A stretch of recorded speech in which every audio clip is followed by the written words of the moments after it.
Bonsoir. Nous allons parler dans cette capsule vidéo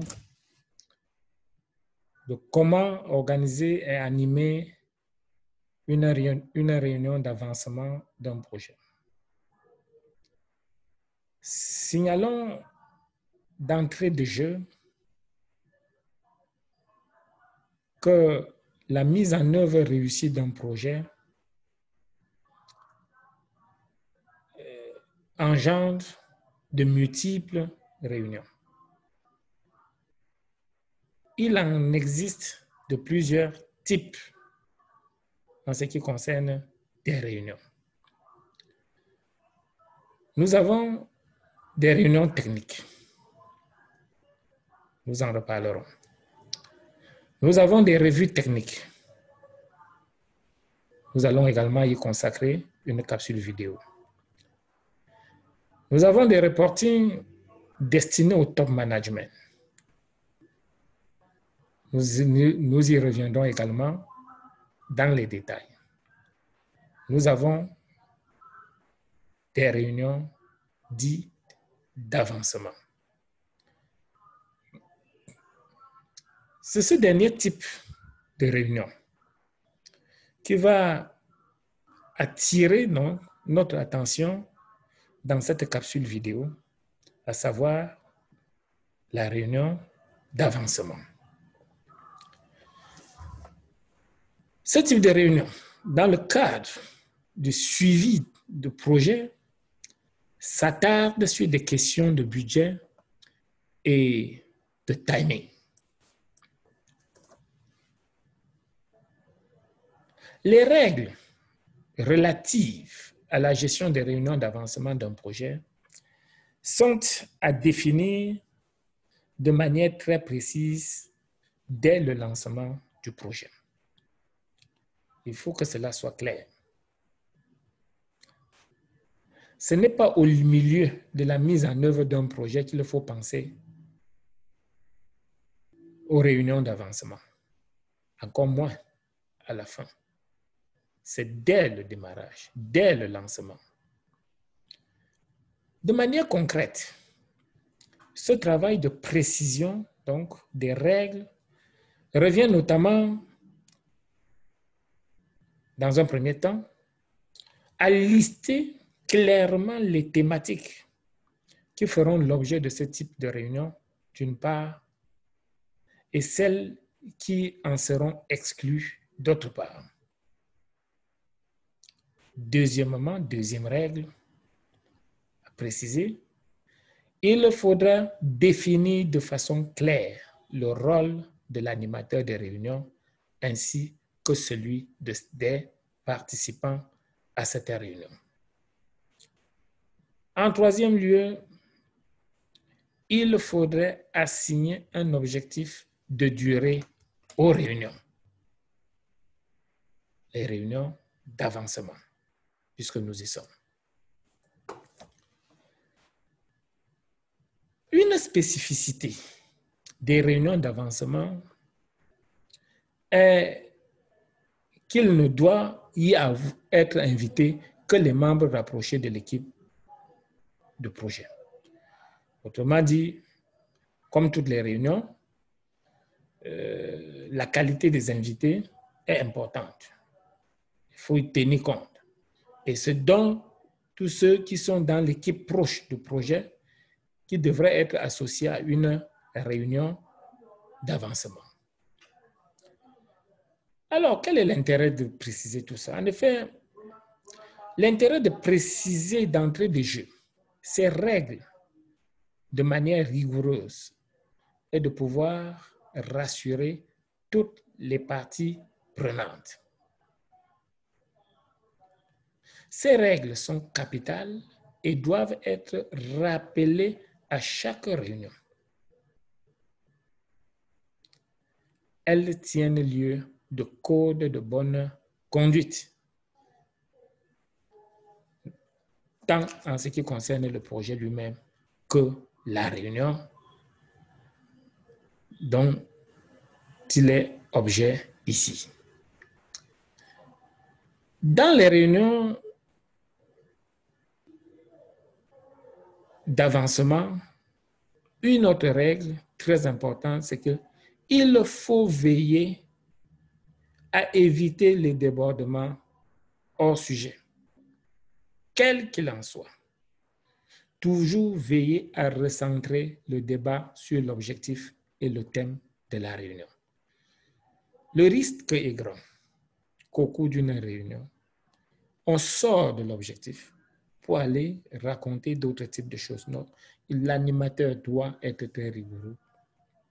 Les participants conscients aussi que ce genre de débordement dans le cadre des réunions d'avancement entraîne des hors-sujets qui n'apportent pas finalement beaucoup de choses par rapport à l'objectif poursuivi. L'autre chose, il faudrait éviter de chercher à résoudre les problèmes techniques au cours d'une réunion d'avancement.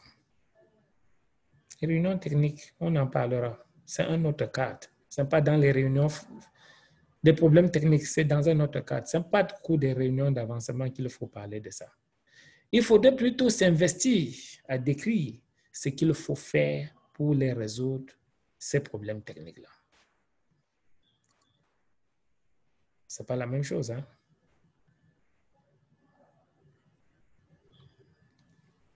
La réunion d'avancement ne supporte pas à son ordre du jour la résolution des problèmes techniques. Toutefois, il doit s'investir pour réfléchir et décrire donc ce qu'il faut faire pour résoudre les problèmes techniques. L'autre règle, on a parlé des règles là comme une sorte de code de bonne conduite. L'autre règle, c'est de fixer un timing précis et le respecter.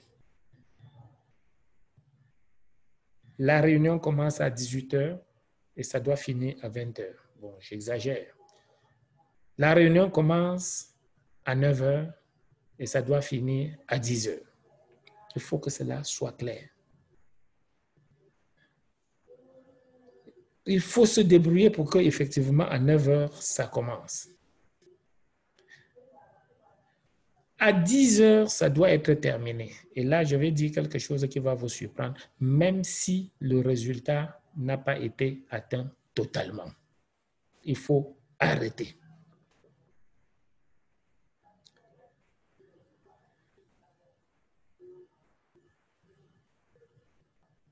Une autre règle très importante, c'est qu'il faut redoubler d'efforts pour évincer tous ceux qui n'ont aucune valeur ajoutée directe dans le projet.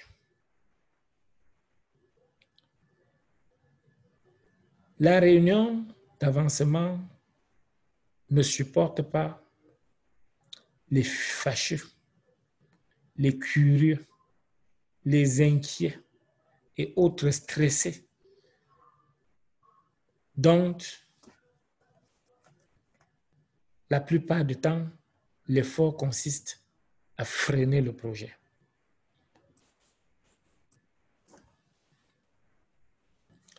Nous devons donc faire très attention par rapport à tout ce beau monde-là.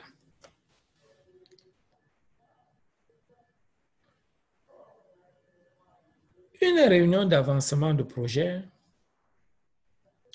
doit comporter un certain nombre de points. Par rapport à ce point, je voudrais vous proposer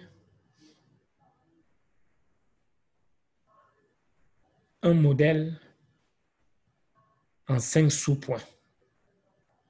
J'allais dire en 5 points. Bon, puisque j'ai utilisé point, ben je reviens à 5 sous-points, mais on se comprend. Le premier point à l'ordre du jour d'une réunion technique, d'avancement, c'est le point sur l'état d'avancement des travaux en cours. point sur l'état d'avancement des travaux en cours. Ça, il faudrait toujours marquer ce premier point. Qu'est-ce qui va différencier d'une réunion à l'autre ou d'un projet à l'autre? C'est les points, n'est-ce pas? C'est les activités que l'on est en train de suivre, en réalité, l'état d'avancement. Au cours de ce point, il faudrait qu'une attention particulière soit portée sur le point de blocage. Si ça avance normalement, il n'y a pas de problème. S'il y a des blocages, il faut y réfléchir et apporter des solutions. Deuxième point, j'en ai annoncé 5, c'est le point par rapport au lancement des actions à réaliser à court terme. Nous sommes un lundi. Nous avons fait le point sur l'état d'avancement.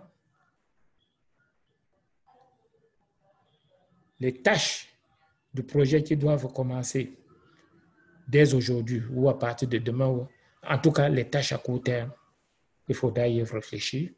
Il faudra inscrire ça à l'ordre du jour. Voici les conditions de leur lancement, si c'est réuni, ainsi de suite. En tout cas, et apporter les ajustements nécessaires au cas où il y aurait des blocus. Troisième point. Le troisième point de la réunion d'avancement, c'est même le cœur, va s'atteler à la résolution des problèmes de planning et de budget. De planning et de budget. Quatrième point, au cours de ce point, il faudra s'atteler à partager l'information sur l'environnement de projet. L'information sur l'environnement de projet, on y reviendra dans une autre capsule vidéo. Et enfin, cinquième point, on procédera à la relecture des engagements pris par des partenaires au cours de cette réunion. Alors, voilà ce que je voulais vous dire en ce qui concerne la réunion d'avancement d'un projet. Il y a un tout dernier point sur lequel j'aurais dû insister, mais je vais regrouper tout ça dans une autre capsule vidéo. Il s'agit du compte rendu. Il n'y a pas de réunion sans compte rendu. Il n'y a pas de réunion sans compte rendu. L'autre chose qui est très importante et que nous devons garder à l'esprit, les réunions d'avancement doivent durer environ 30 minutes. D'où la nécessité de bien préparer. 3/4 d'heure maximum. Il faut bien les préparer. Au début, ça peut être difficile, mais quand on est bien entraîné, ça va vite. 30-45 minutes, c'est un timing raisonnable pour animer une réunion d'avancement. Qu'en est-il des réunions techniques? C'est ça qui fera l'objet de notre prochaine intervention dans une prochaine capsule vidéo. Merci de votre très aimable attention.